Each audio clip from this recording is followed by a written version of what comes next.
When you had Mel Gibson on your podcast the other day, he brought up the Shroud of Turin. Yeah. And I always thought that was fake. Because like in the 80s. What is that, Eddie? The Shroud, it's like the cloth that Jesus was buried in and left an image of him.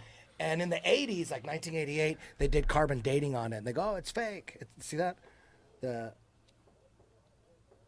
Yeah, it literally I has never- the image of Jesus Yeah, burned into it somehow or another. I never looked into it. I just figured it was fake. But listening to you and Mel Gibson Yeah. talk about it, I'm like, It's what? real? Is there a... Well, apparently it's a lot older than they assumed when they did the first testing. And one of the problems is Holy that there's shit. cross-contamination. There's also been repairs to it.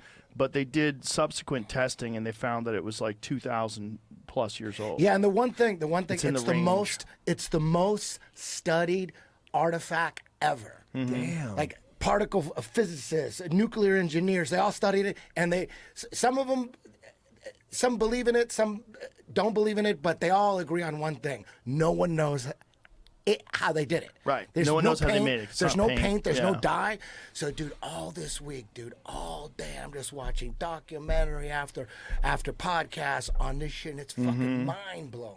Yeah, it's pretty It's crazy. mind-blowing. If it turns out that they can't figure out how anyone could ever do it, like if no one has come up with a theory of how to do that today, Yeah. that's where it gets really interesting. There's this because new- it wasn't paint and it wasn't dye and it They wasn't, all agree on that. Wasn't burned. They all in. agree it's a mystery.